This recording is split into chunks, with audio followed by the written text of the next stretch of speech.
I found this written on a sheet of yellow notebook paper on the floor when I moved into my new house. My landlord informed me that the previous homeowner went missing under mysterious circumstances 6 months before I bought the house. I'm posting this here as a reminder to always be careful online. Sometimes following your recommendations can take you to a weird place. After finishing my shift late on Saturday night, all I felt like doing was collapsing on my bed and watching some YouTube while I fell asleep. As soon as I got home, I slammed the door shut and tumbled into my bed. My eyes were almost closed as I unlocked my phone and picked out a random video on my recommended page. The video was by some channel I'd never heard of, and was some sort of pulp fiction narration or creepypasta reading. I'm not usually one for creepy stories. I much prefer watching more light-hearted videos in my free time, but on this occasion it didn't really matter what I was watching since I was so out of it already. I'm not really sure why, but it just feels wrong to sleep without noise in the background. Ever since I was a kid, I've always had some sort of sound going on while I slept. When I was 3, my parents bought me a white noise machine, and I used that up until I got my phone. If the noise stops or gets too quiet, I wake up. I've never known why, that's just the way I am. Anyway, I always have autoplay on so the sound doesn't stop for too long. I guess it doesn't really matter what ends up playing, since I'm not really watching it. But it's a funny thought. What kinds of videos play while I sleep? What if the audio enters into my mind and implants dark subliminal thoughts in the night? Maybe I'm just being paranoid about that. But whatever happened mere minutes ago has me shaking. It's the reason I'm typing this now, scrunched up behind my bed's headboard. At some point in the night I woke up. It must have been around 1:30. I noticed that I could barely hear the video, which must have been the reason my sleep ended so abruptly. I groggily opened my eyes and sat up. I saw the dim light of my phone screen shining up from the floor beneath. I groaned and picked it up off the ground and saw the video I was on. It was a video with 0 views. I wondered how many videos it took for me to get there. The first video I'd clicked on had about 100,000 views. The video's title was Nighttime Exploration. The description consisted of only one word: hey. Confused, I tapped on the screen, and that's when I noticed that something was wrong with the video. I could see the amount of time that I had already watched, but not how much was left. I had only been watching it for 9 seconds, but I had no idea how long the video was. At first I wondered if I was actually watching a live stream, but thoroughly examining the description and everything around the video, I found there was no indication of this being live. I decided to watch it because I was awake by now and fairly intrigued. I had to stare at my screen for a few seconds before I realized what I was looking at. The camera was pointing at a door. More specifically, it was pointing at the doorknob. The video was oddly silent, and I had to crank up the volume to the maximum to hear anything at all. What I heard was breathing. The breathing was presumably that of the cameraman. It was scratchy and deep and sounded uneven, like he had run several miles to get to the door. I almost skipped to the next video in my recommended when I saw nothing was happening, but right as my thumb was hovering over the next thumbnail, I noticed something on the screen. The camera shook as a hand which belonged to the cameraman emerged into view and wrapped itself around the doorknob. The hand seemed larger than normal and was wearing a black glove. The glove had rubber on the palms and fingers which allowed the hand to open the door. As the door swung open in the video, I heard a small squeal come from my phone speakers. At the same time, I thought I heard a similar noise coming from downstairs. I quickly turned my volume all the way down, but I didn't hear anything else. I figured I was just being paranoid and turned the volume back up. The door was now open, and the building, whoever this was had stepped in, was dark. Clearly it was night on the video too. We appeared to be in an entryway of a small house, with a small hallway leading to a small living room, in which stood a flight of wooden stairs. Everything was extremely difficult to make out since the video was so dark, and since I was sitting in a dark room myself, and was still drowsy. Luckily, the mysterious cameraman stood still for long enough in each place for me to take a good look at it. If he hadn't, there was no way I could have properly observed everything in the frame, since, as I soon realised, there wasn't the option to pause the video. The small triangle in the middle of the screen was greyed out and didn't work for some reason. Again, I thought this was odd, but didn't really think about it. I was still tired, and for some reason I was extremely curious as to where this would go. The cameraman began walking slowly through the hallway. His breathing became even more laboured as he moved, covering up even the sounds of his footsteps in the video audio. Again, I thought I heard noises coming from downstairs, but I tried my best to ignore them. That was a mistake. As the man moved through the dark house, I began to notice some striking similarities between the house in the video and my own place of residence. The layout of the house was very similar to mine. The living room and the stairs were in the exact same place as mine were. What really scared me was what happened when the gloved man reached the end of the hallway. Right next to him was a long mahogany cabinet. The cabinet was the exact same as the one my grandmother had given me when I moved in a year ago, and on it was the old green vase I'd bought when I first got the cabinet. That was it. This was too uncanny. I looked up and realised I had left my door wide open. It was pitch black in the house. The only light visible was that of my phone screen. I felt a weird chill run down my body, despite being wrapped in blankets. I wanted to believe this was all a nightmare or some weird coincidence, but none of it made sense. Everything was just too similar.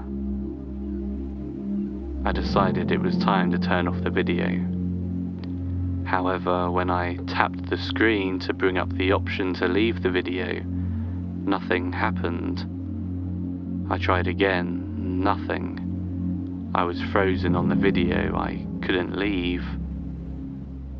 At this point, waves of terrifying thoughts were crashing through my head. Part of me was scared half to death, and the other part of me wanted to believe this whole experience was somehow all my imagination. Yet somehow, I was still glued to the video. Or rather, I was glued to the live stream, as I was now convinced this was. I still held on to some stupid hope that I was just going crazy or was just being overly paranoid. For some reason, I kept watching. The man was now standing in front of the vase. In absolute terror, I looked on as the gloved hand again appeared as the cameraman reached out towards it. For the first time, I saw the mystery man's arm. It too was dressed in black, but the material his clothing was made out of was difficult to determine. He slowly reached out and rested his hand on the smooth glass of the vase. His hand rested there for what felt like an hour, but was probably only a few seconds. His breathing only grew louder as he just stood there with the camera pointing at the glass object. Suddenly the hand raised up and forcefully shoved the vase over and off the cabinet. He quickly moved the camera to show the vase falling to the floor. It broke into 1,000 pieces on the wood and created a resounding crash. This is what broke me out of my trance. The noise didn't just come from the video. I heard it clear as day from right beneath my bed. It was loud, and it was enough to completely wake me up and put me on full alert. I managed to turn the volume all the way down again with shaking fingers and picked it up. I beamed the light from the screen down at the floor, using it as a flashlight to see where I was stepping. I was too afraid to point it up at all for fear that the person that had broken into my house would realize that I was awake or that I knew he was there. I carefully slid out of my bed. Every sound seemed amplified in the darkness. As I slowly stood up, I listened out for any other noises in the house. I thought I heard breathing and heavy footsteps, but that could have been my mind playing tricks on me. Now that I was sure someone was in my house, my imagination was running wild, trying to distract me. I began making my way toward the open door at the end of my room. My footsteps on the carpeted floor seemed to echo through the house, even though they probably weren't even noticeable from downstairs. I carefully dodged all the miscellaneous items that had been strewn on the floor like I was traversing a minefield. If I made even one noise that was too loud, I would probably have had a heart attack from the stress. I couldn't bear the thought of whoever was downstairs charging up to me. I managed to reach the door and started to close it. I went as slow as I could to avoid making a sound. As the door was halfway closed, it unexpectedly creaked. I quickly held the door in its place, too scared to move a muscle. I listened out into the house for any indication that they heard it, but I heard and saw nothing. I painstakingly continued shutting the door. I had made it past the creak in the hinges and closed it silently. The door was now only barely cracked open, and all I had to do was fully close and lock it. After much deliberation, I decided the best course of action was to just slam the door and lock it as fast as I could. I just had to hope that the intruder wouldn't break the door down. I sucked in a deep breath and closed the door all the way. In the complete silence, the sound resounded through the entire house. Still tense, I locked it and crept back to my bed.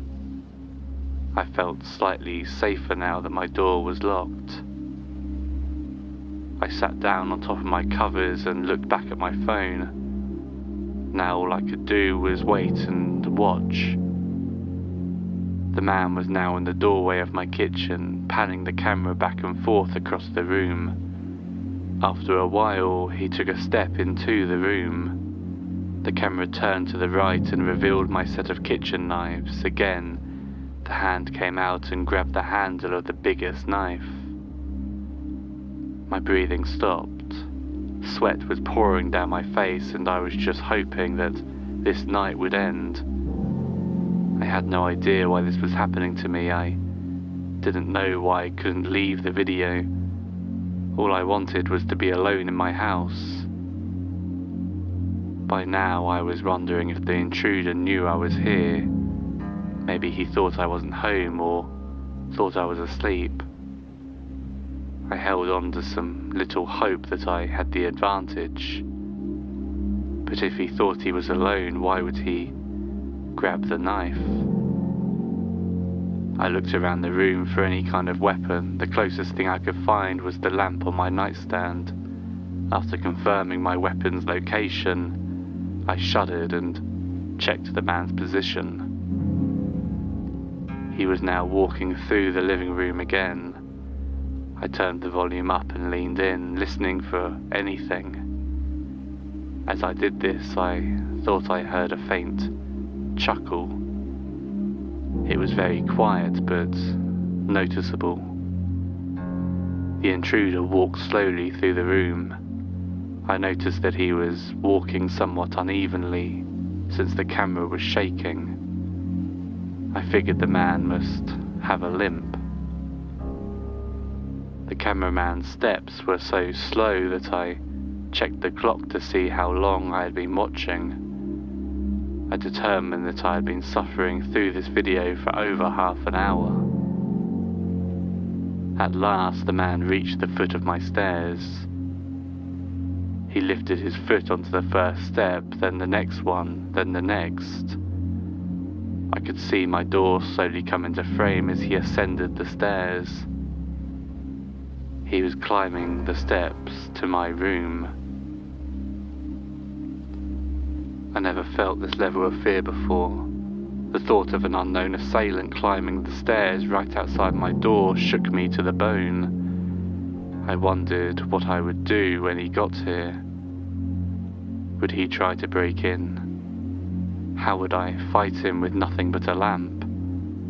I couldn't call the police. My phone was frozen on this stupid video. I was trapped. It only took a minute for the man to reach the top of the stairs, but it felt like 1,000 lifetimes passed before he was at my door. The whole time I could hear his footsteps clear as day, only a few feet away from me. The video showed him taking a few steps until he was standing mere inches away from it, then angling the camera to point at the doorknob just as he had at the beginning. The video kept going for several seconds, pointing at my door. Then the video ended.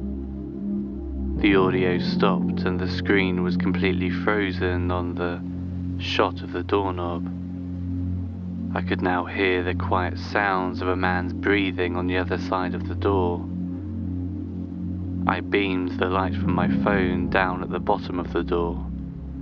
Sure enough, 2 long, distinct shadows confirmed my worst fear. The man was standing at my door. Alone and out of options, I decided just to hide.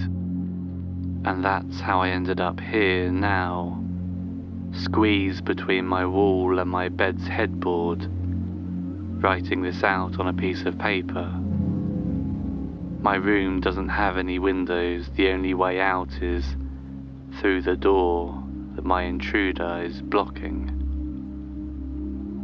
I can't leave, I've tried everything. I can't turn off my phone, I can't leave the video. I'm trapped. It's been hours and he won't leave. My only choices are to stay here or fight. And I sure as hell can't fight him. If anyone finds this, I'm already gone. Please just heed my warning. Be careful on the internet, you never know what you might find. Thank you for listening, and if you enjoyed this video, please remember to subscribe to the channel and like the video, as it helps more people to find it. Join me for live streams on TikTok several times a week. You can find my profile in the description, or just search Bad Dream Baby.